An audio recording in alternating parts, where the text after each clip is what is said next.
ಅವರಪ್ಪ ನೀನು ಏನೇನೋ ಹುಚ್ಚುಚ್ಚಾಗಿ ಕೇಳಬೇಡ. ನಿಮಗೆ ಈ ಥರದ ದುರಾಭಿಮಾನ ನಮ್ಮ ಪತ್ರಕರ್ತರಿಗೆ ಬರ್ತಾರೆ ಅಂತ ಹೇಳಿದ್ರೆ ಇಲ್ಲ, ನಿಮ್ಗೆ ಏನು ಸಮಸ್ಯೆ ಏನು? ನಿಮಗೆ ಯಾಕೆ ಎಷ್ಟು ಕೀಳ ಮನೋಭಾವಗಳಿದೆ? ಇಲ್ಲ, ಈಗ ಉರ್ದು ಪತ್ರಿಕೆಯಲ್ಲಿ ನಾನು ಯಾವ ಅಡ್ವರ್ಟೈಸ್ಮೆಂಟ್ ಕೊಡಬೇಕು? ಇಲ್ಲ, ಈಗ ನಾನು ಹಿಂದಿ ಪೇಪರಲ್ಲಿ ಹಿಂದಿ ಅಡ್ವರ್ಟೈಸ್ಮೆಂಟ್ ಕೊಟ್ಟಿದ್ದೀನಿ, ಉರ್ದು ಪೇಪರ್ ಉರ್ದು ಅಡ್ವರ್ಟೈಸ್ಮೆಂಟ್ ಕೊಟ್ಟಿದ್ದೀನಿ, ಇಂಗ್ಲೀಷ್ ಪೇಪರ್ ಇಂಗ್ಲೀಷ್ ಅಡ್ವರ್ಟೈಸ್ಮೆಂಟ್ ಕೊಟ್ಟಿದ್ದೀನಿ, ಕನ್ನಡದಲ್ಲಿ ಕನ್ನಡ ಕೊಟ್ಟಿದ್ದೀನಿ. ನಿಮ್ಗೆ ಯಾಕೆ ಸಮಸ್ಯೆ ಅದರಲ್ಲಿ?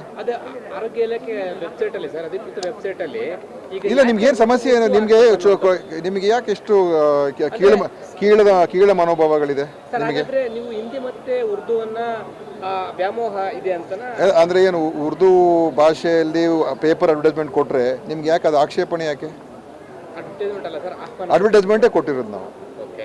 ಮತ್ತೆ ಉರ್ದು ಓದೋರು ಇದ್ದಾರೆ, ಹಿಂದಿ ಓದೋರು ಇದ್ದಾರೆ, ಇಂಗ್ಲೀಷ್ ಓದೋರು ಇದ್ದಾರೆ, ಕನ್ನಡ ಓದೋರು ಇದ್ದಾರೆ.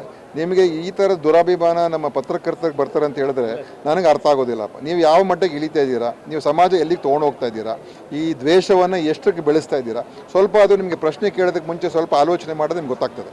Okay, thank you.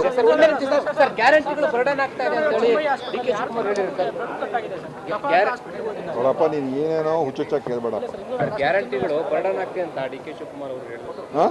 ಗ್ಯಾರಂಟಿಗಳು ಸರ್ಕಾರಕ್ಕೆ ಬರ್ಡನ್ ಆಗ್ತಿದೆ. ಇಲ್ಲ, ನಮಗೆ ಎಷ್ಟೇ ಹೊರೆ ಇದ್ರೂ ಕೂಡ ನಾವು ಮಾಡ್ತೀವಿ, ಜನಪರವಾಗಿದ್ದೀವಿ ಅಂತ ಹೇಳ್ತಾ ಇದ್ದಾರೆ. ನೀವೆಲ್ಲ ತಪ್ಪಾಗಿ ಅರ್ಥ ಮಾಡ್ಕೊಂಡೆ ನಾನು ಏನು ಮಾಡಲಿ? ಅವ್ರು ಹೇಳಿದ್ರು ಹೌದು, ಅದರಿಂದ ನಮಗೆ ಸಮಸ್ಯೆ ಇರ್ಬೋದು, ಆದರೆ ನಾವು ಎಲ್ಲ ಜನರಿಗೋಸ್ಕರ ಮಾಡ್ತಾಯಿದ್ವಿ, ಜನರ ಬದುಕನ್ನು ಬದಲಾವಣೆ ಮಾಡೋಕ್ಕೆ ಮಾಡ್ತೀವಿ. ಇವತ್ತು ಇಂಥ ಪ್ರೋಗ್ರಾಮು, ಇದಕ್ಕೇನು ದುಡ್ಡಿನ ಕೊರತೆ ಇಲ್ಲ ತಾನೇ? ಇಂಥ ಒಳ್ಳೆಯ ಕಾರ್ಯಕ್ರಮ ಇವತ್ತು ನಾವು ಮಾಡಿದ್ದೇವೆ. ದುಡ್ಡಿನ ಕೊರತೆ ಹೊರೆ ಅಲ್ಲ, ಸರ್ಕಾರಕ್ಕೆ ಎಲ್ಲವೂ ಹೊರೆ, ಸಂಬಳ ಕೊಡೋದು ಹೊರೆನೇ ಅಲ್ವಾ?